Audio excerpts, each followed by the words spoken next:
بسم اللہ الرحمن الرحیم۔ السلام علیکم پیارے دوستوں، آج کا واقعہ ہے حضرت صالح علیہ السلام اور قوم سمود کے بارے میں۔ سمود ایک مشہور قبیلے کا نام ہے۔ یہ جدیز کے بھائی سمود کی نسل سے ہیں۔ یہ دونوں آصر کے بیٹے تھے، جو ارم کا بیٹا تھا، اور ارم نوح علیہ السلام کے بیٹے سام کا بیٹا تھا۔ یہ دور قدیم کی خالص عربی قوم سے تھے۔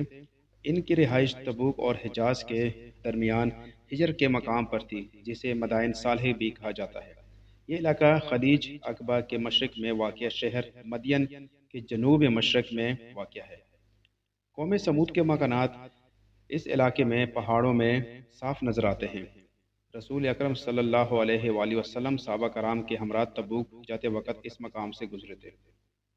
جیسا کہ حدیث میں ہے، رسول اللہ صلی اللہ علیہ وآلہ وسلم جب صحابہ کے ہمراہ تبوک تشریف لے گئے تو مقام ہجر میں سمود کے ویران گھروں کے قریب سے گزرے۔ لوگوں نے ان کنووں سے پانی لے لیا جو سمود کے زیر استعمال رہے تھے۔ انہوں نے اس پانی سے آٹا گوندھ لیا اور گوشت پکانے کے لیے آگ پر دیگیں چڑھا دی۔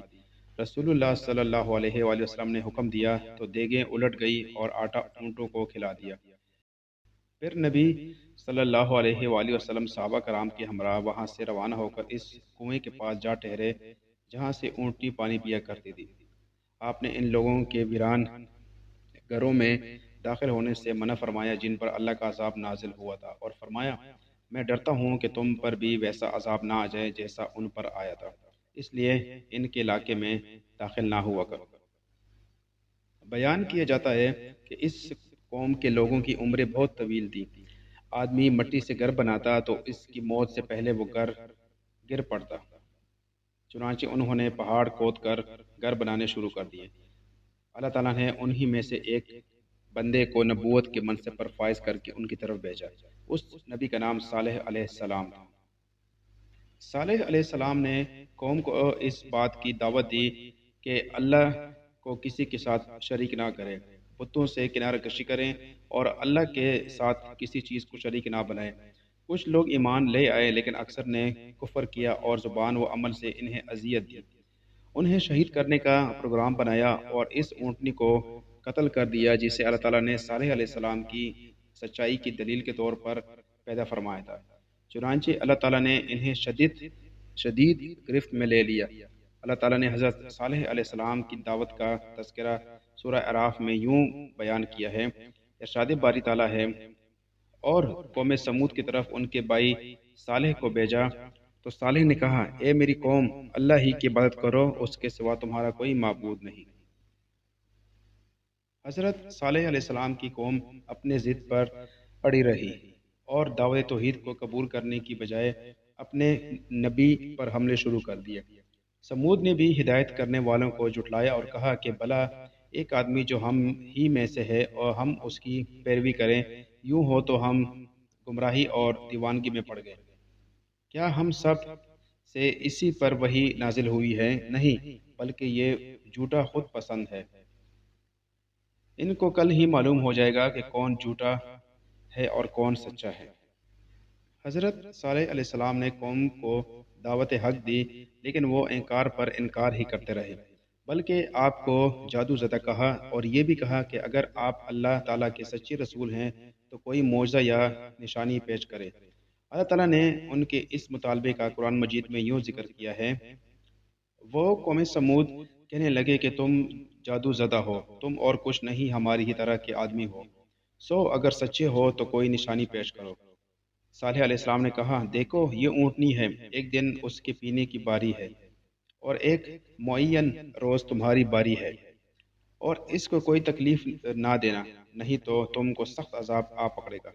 مگر انہوں نے اس کی کونچیں کاٹ ڈالی، آخرکار پچھتاتے رہ گئے، بس ان کو عذاب نے آن پکڑا۔ بے شک اس میں ایک نشانی ہے اور ان میں سے اکثر ایمان لانے والے نہیں تھے۔ حضرت صالح علیہ السلام نے فرمایا، اگر میں مطالبہ اسی انداز سے پورا کر دوں جیسا تم نے کہا ہے، تو کیا تم واقعی اس دین پر ایمان لے آؤ گے جو میں لایا ہوں، اور ان امور میں میری تصدیق کرو گے جنہیں دیکھ کر مجھے مبعوث کیا گیا ہے؟ انہوں نے کہا، ہاں، ہم تجھ پر ایمان لائیں گے اور تیری باتوں کی تصدیق کریں گے۔ آپ نے ان سے پختہ عہد و پیمان لے لیا۔ تب آپ نے نماز ادا کی، پھر اللہ تعالیٰ سے دعا کی کہ وہ ان لوگوں کا مطالبہ پورا فرمائے۔ اللہ کے حکم سے وہ چٹان پھٹ گئی اور اس میں سے ایک بہت بڑی حاملہ اونٹنی نکلی جس میں وہ تمام صفات موجود تھیں جو مطالبہ کرنے والوں نے بیان کی تھی۔ جب انہوں نے اپنی آنکھوں سے معجزہ ظاہر ہوتے دیکھ لیا تو انہیں اس کی عظمت کا احساس ہوا اور وہ مرعوب ہو گئے۔ یہ اللہ کی قدرت کی ایک واضح نشانی اور حضرت صالح علیہ السلام کی نبوت کا ناقابل تردید ثبوت تھا۔ چنانچہ قوم کے کچھ لوگ ایمان لے آئے لیکن اکثر لوگ کفر و ضلالت اور ہٹ ڈہری پر اڑے رہے۔ اس لیے اللہ تعالیٰ نے فرمایا، یعنی اس کا انکار کیا، اس کو دیکھ کر حق کی پیروی نہیں کی۔ اس سے مراد ان کی اکثریت کا عمل ہے۔ وہ اونٹنی ان لوگوں میں موجود رہی ان کے علاقے میں جہاں سے چاہتی چرتی، اور جب کنویں پر پانی پینے جاتی تو کنویں کا سارا پانی پی لیتی۔ چنانچہ لوگ اپنی باری والے دن اگلے دن کے لیے بھی پانی بھر لیتے تھے۔ وہ لوگ اس کا دودھ پیتے اور سب کے لیے کافی ہو جاتا۔ اس لیے آپ نے ان سے فرمایا، ایک دن اس کی پینے کی باری ہے اور ایک معین روز تمہاری باری ہے۔ ارشادی باری تعالیٰ ہے، ہم اونٹنی ان کے لیے آزمائش بنا کر بھیجنے والے ہیں۔ آزمائش اس لحاظ سے تھی کہ کیا وہ اتنا بڑا معجزہ دیکھ کر بھی ایمان لاتے ہیں یا نہیں۔ بس انتظار کیجئے کہ ان کا انجام کیا ہوتا ہے، اور ان کی طرف سے تکلیف دی جائے تو صبر کیجئے اور ان کو آگاہ کر دیجئے کہ ان میں پانی کی باری مقرر کر دی گئی ہے۔ تمہارے پاس تمہارے پروردگار کی طرف سے ایک معجزہ آ چکا ہے، یعنی یہی اللہ کی اونٹنی تمہارے لیے معجزہ ہے۔ سو اسے آزاد چھوڑ دو کہ اللہ کی زمین میں چرتی پھرے، اور تم اسے بری نیت سے ہاتھ بھی نہ لگانا، ورنہ دردناک عذاب تمہیں پکڑ لے گا۔ آخر انہوں نے اونٹنی کی پونچھوں کو کاٹ ڈالا اور اپنے پروردگار کے حکم سے سرکشی کی اور کہنے لگے، جس چیز سے تم ہمیں ڈراتے تھے، اگر تم اللہ کے پیغمبر ہو تو اسے ہم پر لے آؤ۔ سازشی قوم نے اللہ کے معجزے پر ایمان لانے کی بجائے اس پر ظلم کیا اور اپنے ہاتھوں اپنی ہلاکت کا بندوبست کر دیا۔ قوم سمود نے اپنی سرکشی کے سبب پیغمبر کو جھٹلایا۔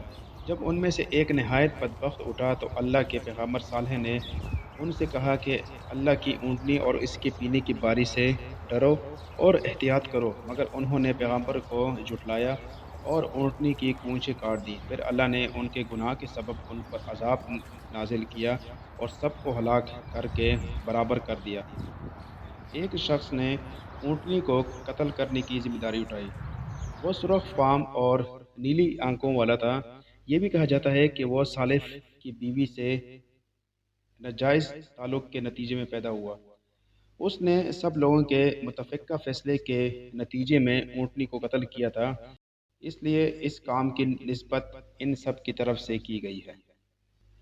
حضرت عبداللہ بن زمع سے روایت ہے کہ رسول اللہ صلی اللہ علیہ وآلہ وسلم نے خطبے کے دوران میں اونٹنی کا اور اسے قتل کرنے والے کا ذکر کیا اور فرمایا، اسے قتل کرنے کے لیے ایک دلیر سردار اٹھا جس کی بات مانی جاتی تھی، جسے قریش میں ابو زمع ہے۔ علماء کرام نے بیان فرمایا ہے کہ جب ان لوگوں نے اونٹنی کو قتل کیا تو اس پر سب سے پہلے قدار بن سالف نے حملہ کیا اور اس کی پونچھیں کاٹ دی اور زمین پر گر پڑی۔ پھر سب افراد نے جلدی جلدی سے اس کے ٹکڑے کر دیے۔ جب اس کے بچے نے یہ دیکھا تو بھاگ کر سب سے اونچی پہاڑ پر چڑھ گیا اور 3 بار بلبلایا۔